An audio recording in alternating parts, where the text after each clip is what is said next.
The 18th of June, 1996.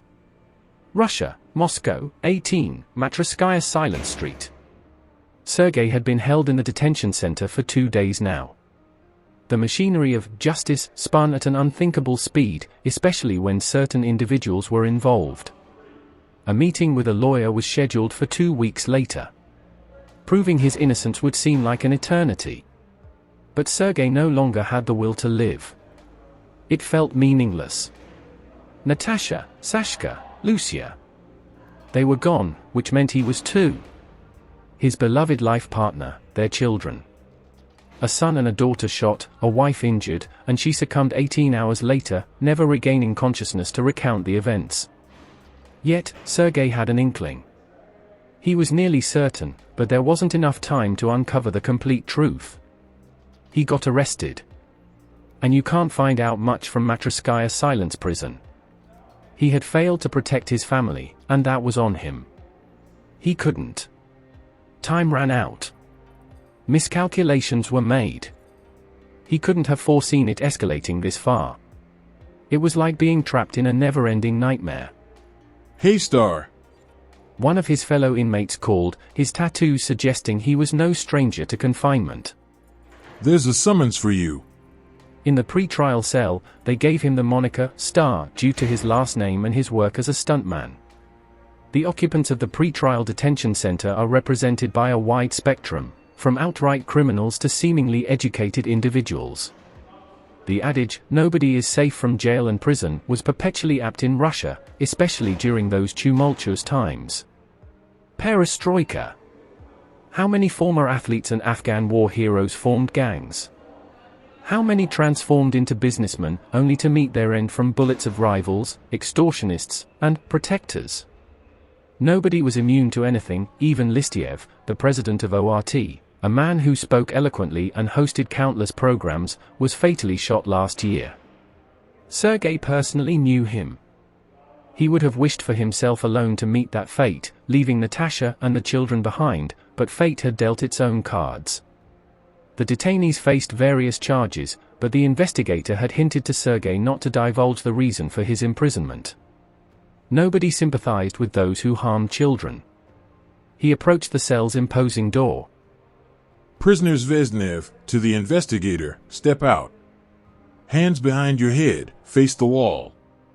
The investigator was different this time, and Sergei's instant dislike was almost palpable. Something about those sly, rat-like eyes sent his heart plummeting into an icy abyss, and a voice in his head echoed, "Corrupt, just as it seems." After the conversation with the new investigator, Sergei was trembling. During the second search, they unearthed irrefutable evidence in his car, the murder weapon, a pistol with a silencer. To his friends, his in-laws, and all those who knew him, he would now be the very murderer of his own family, an architect of the tragedy. Even Citizen S had emerged, confirming their long-standing affair, asserting that Sergei had orchestrated the elimination of his family, painting it as a vengeance plot his business rivals. Furthermore, Citizen P, whom Sergei had previously identified as a suspect in the family's murder, now possessed an alibi, corroborated by all 12 of his associates. Everything blurred before Sergei's eyes, his head throbbed, and his mouth turned parched. Suddenly, the floor beneath his feet trembled, and Sergei stumbled, nearly bumping his nose into an incongruous object that had no place on the dimly lit prison corridor's grey concrete, an antique pocket watch. The silver casing bore an engraving. Upon closer inspection, Sergei recognized a butterfly from the moth family, with its distinct robust body and slender wings. The renowned Death's Head hawkmoth, a sizable and genuinely eerie butterfly he once encountered in a Crimean film, came to mind. The one depicted on the engraving appeared pale, with the surrounding notches creating a dark backdrop. Dark spots adorned the furry body, arranged in a circular pattern. Curiously, the guard remained silent, refraining from shouting or compelling Sergei to rise. The air felt peculiar. Unlike the usual mustiness, it carried a scent of ozone, as if a thunderstorm had swept through. Sergei reached out, touching the timepiece. In the next moment, it seemed as though he was being sucked into a narrow black hole, a space barely large enough for a hamster. The pre-trial detention center corridor vanished, replaced by a room bearing a striking resemblance to Mosfilm's General Director Dostal's office. However, instead of Vladimir Nikolaevich, a young man of Sergei's age occupied the chair behind the desk. A protracted silence ensued as their gazes met, neither one in a hurry to initiate a conversation. Sergei had read Bulgakov's works, particularly The Master and Margarita, and a notion crept into his mind: perhaps he was standing before Voland or one of his envoys. The mystical transition from Matroskaya silence to Mosfilm was the first clue, and the stranger's face radiated refinement, aristocracy, coupled with something elusive, similar to the devil, the second clue. A third thought flashed across Sergei's mind: if this messiah required his presence for something, it meant he might be able to exchange it for a favor. Sergei was prepared to wager his very soul, or whatever such entities demanded, to rewind time and salvage his family. However, he needed to validate his suspicions, prompting Sergei to lift his cuffed wrists ever so slightly. "Can you release me?" he asked politely, watching the stranger carefully. If he had started fussing, looking for keys or using wire cutters, there would have been no question of mysticism, but there was only a careless pass of his hand, and Sergei was free. His heart thumped rapidly in his chest, filled with the worst drug of all, hope. "My name is Sirius." "Sirius? It's like the star Sirius from the Big Dog constellation? The brightest in the sky?" "Right." Sirius seemed a little surprised, which made Sergei proud of his Soviet education, the best in the world. Born a year and a half before Yuri Gagarin's flight, like any Soviet boy, Sergei dreamed of space and stars, read science fiction, and built rockets to the moon, until he fell ill with another profession, the one he devoted his entire conscious life to. "It's customary in my family to name names after stars and constellations. I thought it was a good sign that your surname is similar and also starry. It may seem strange and incomprehensible to a muggle, but I want your soul, and I'm willing to make a fair magical contract in exchange for it. I'd also like to add that your future is open to me and you're going to die today anyway." Sirius opened a book that lay on the massive oak table. Here it was. Sergei Zvezdnev, cellmate stabbed in the side with a shiv, hit in the liver, bleed out. Time of death, 23 hours, 44 minutes. I didn't understand what shiv means, but I think you get the gist of it. Ah, here's another. The reason for the aggression: the prison staff told the inmates that Sergei was accused of raping his 10-year-old daughter, and when his wife found out, he killed her, his son, and his daughter. People agreed to wipe that scum off the face of the earth. Sirius broke away from his book and ran his finger thoughtfully over his thin mustache and beard. "I know you didn't do it. I've been wrongly accused, too. Betrayed by a friend. I spent almost 12 years in a horrible place." "I'm not afraid of death," Sergei replied, already doubting Sirius's omnipotence. "I'd agree to anything, but only if it was possible to resurrect my family. If all of this didn't happen. If I had been told the name of the murderer or the customer, and I would have killed him first, before he committed his atrocity. But you can't turn back time." "Wait. It's unthinkable for a muggle, but it's possible for a wizard." "A muggle?" Sergei asked again. It was the second time he had heard the unfamiliar word. "It's what you call someone who doesn't have the gift of magic. I don't mind that you're a muggle, though. I didn't share my family's beliefs and snobbery. However, if we make a deal, you'll find out for yourself." "Arrange what?" "You'll take my place in the past and live through the wrong part of my life. You can correct my mistakes and help yourself and your family. But let's agree that you'll only get to visit your country once during our second chance together. I'm a bit tense that you are Russian, as I know representatives of your country, all of whom are very unpleasant types, but you can't choose. Your story was the most impressive, and you are like me, even the names are similar, and also prison, betrayal, you have a lot in common with me. You like motorbikes and fast driving, and you have a very serious motive to agree to this contract, your family. You said yourself you'd do anything to help them. And you can do it. No fools. You'll have connections, money, magical powers. So, what do you say, Sergei Zvezdnev? Are you in or out? How many years do you have to live? Sergey licked his parched lips. Sirius's suggestion was very strange, frightening, exciting, but damn tempting. Playing the life of another person, even if they're a lot like you. It's very difficult. I don't know exactly. You see, mate, I can't do it myself. I almost died too. I fell into the Arch of Death, which I strongly advise you not to do, and I ran into one of the ferrymen, the Guardians. Well.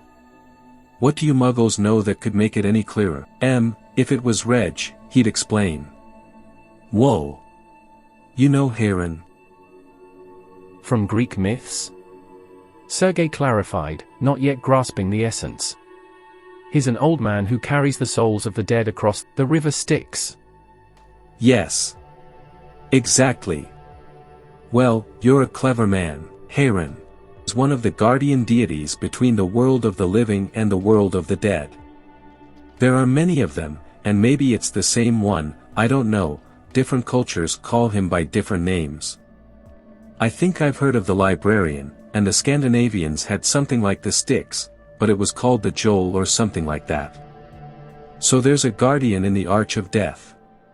Their job is to let the good souls through for rebirth and make the bad ones correct their wrongs. It's a second chance. I reckon there must be some Muggle lore on the subject. My soul was defective. It can't take a second chance, and it doesn't qualify for rebirth. I don't like the option of being disembodied by being consumed by a guardian. And that's where you come in. I can transfer my magic and knowledge to you so you can correct my mistakes, and if you succeed, I'll be sent to Avalon or wherever he sends me. And this guardian, he won't cheat? Sergey said doubtfully. Sirius wasn't what he'd imagined, he was easy to talk to, and he seemed like he could be fooled. Oh, I don't think so. You see, these guardians are like accountants, the boring, meticulous officials who weigh wands at the Ministry of Magic. Even higher beings, including the deities of deception, never lie. Their power of speech is too great, so that even lies are turned into truth. So, what do you say? Do you agree? Yes, I agree. Sergey nodded, extending his hand and sealing the handshake. Then I've made my choice. The world went dark, and the stars shone brightly before his eyes.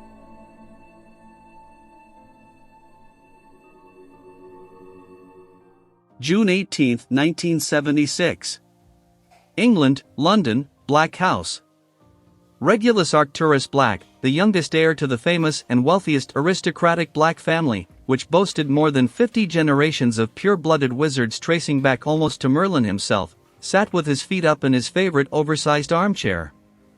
The armchair had been relocated to his brother's room from the library by his personal housekeeper. In this comfortable setting, he contemplated the twists and turns of fate. That morning during breakfast, his elder brother Sirius, who was unmistakably experiencing a phase of adolescent maximalism, had informed their mother of his intention to leave home. Their mother, Walburga Black, possessed the same fiery temperament that many of the Blacks were known for, and this caused a tremendous scandal to erupt in the dining room. Cousin Andromeda, who had married a Muggle born 4 years prior and had been disowned by Uncle Cygnus, as well as Sirius's questionable friends and his placement in Gryffindor, an unexpected break from the tradition of generations of Blacks who had all been sorted into Slytherin. Regulus himself had needed a considerable amount of time to convince the Sorting Hat at his own sorting ceremony, as it had initially considered placing him in Ravenclaw. He recalled his thoughts from that day, his desire to join the intellectual house. He had noticed a boy named Barty on the train who, much like him, enjoyed books and learning, and he had speculated that Barty might end up in Ravenclaw as well. Yet, he vividly remembered his mother's concern, her blame cast upon Sirius and others, her fervent hope that Regulus would make the right choice, a hope that led him to change the Sorting Hat's decision and be placed in Slytherin. What was remarkable was that Barty Crouch, sorted after him, also ended up in Slytherin, following a momentary pause from the Sorting Hat. Barty had since become his closest friend. They never discussed it, but Regulus was convinced that Barty had influenced the Hat's choice of house, all for Regulus's sake. Thus, he had vowed to himself to always stand by this friend who had made such a sacrifice. But now Barty was nowhere to be found to provide counsel. A soft groan emanated from the bed, stirring Regulus. He was the only one in the family capable of maintaining his composure, possessing diplomacy and conflict resolution skills. Regulus truly and deeply cared for his brother. His mother always referred to him as the elder of her sons, despite the fact that Regulus was 2 years junior to Sirius. Regulus would turn 15 in December, while his elder brother would attain adulthood as a wizard in just over 4 months. "Sirius, are you all right?" Regulus approached the bed, studying his brother's face and noticing the darkened skin under his eyes, a result of the impact. Sirius shifted, groaned once more, and tentatively touched the ice pack resting on his head, a recommendation provided by the Mungo witch doctor. Due to Sirius's unstable magical condition, the healer had forbidden magical solutions or potions, suggesting that Sirius would awaken in a couple of hours, and the bump on his head would lessen with the application of ice.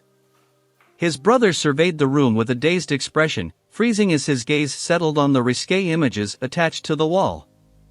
These images were affixed using a permanent sticking spell, an act of defiance against their parents. While Muggle motorcycles were considered acceptable, the nearly bare women depicted in swimwear, essentially minimal undergarments, had made Regulus uncomfortable since he was 13. Therefore, whenever he entered Sirius's room, he purposefully avoided looking at that particular wall. Fortunately, those enchanted pictures remained motionless. Even a well-disciplined teenager occasionally experienced moments of vulnerability. "Sirius, are you all right?" Regulus repeated his question, causing his older brother to shudder and divert his gaze from the wall with a startled expression. "Sirius. So. I see. You're Regulus." His words held a tone of half-questioning, causing concern in Regulus. "Yes, I'm your younger brother, Regulus Arcturus Black, and your Sirius Pollux Black, my elder brother. So, how are you feeling?" "My head hurts, feels like I've been run over by a train. I mean, yeah, you should know what a train is, the Hogwarts Express is a train too." "I think you might have taken quite a hit after all. I could get Mum. Or if you'd rather not see her, I could call a healer myself." Regulus gingerly touched the slightly smaller bump on Sirius's scalp, eliciting a hiss and another groan. "Stop. Don't call anyone. Sit down. Just tell me, what happened?" His brother asked, omitting his usual nickname or tease, suggesting his discomfort. Regulus settled into a chair and began recounting the events, detailing the breakfast, Sirius's decision to leave home, and the ensuing argument with their mother. Their father, unable to endure the conflict, had departed for his laboratory before it escalated. They had clashed, and then Sirius had decided to leave. But as he rushed from the living room to gather his belongings, he stumbled and struck his head on the dresser with such force that he lost consciousness. Here, Regulus himself had his own theories about the house's machinations. He had long noticed that their ancient mansion possessed a personality of its own, even a hint of sentience. If the magical house disapproved of Sirius's behavior, the Black House could easily manipulate a rug's fold, heighten a threshold, or even elongate a dresser's leg to offer a lesson to the rebellious teenager. It wasn't unprecedented, having occurred before during his mother and Sirius's disputes. Alternatively, it could be attributed to a furious brother moving too swiftly for his own good. Ill temper was often accompanied by bad luck. His mother eventually cooled down, another of her characteristic traits, and became concerned, summoning a healer through the fireplace.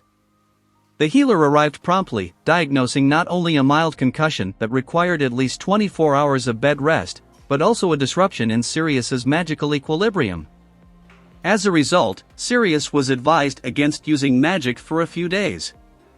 His father and the witch doctor assisted Sirius to his room, leaving Regulus to care for his brother.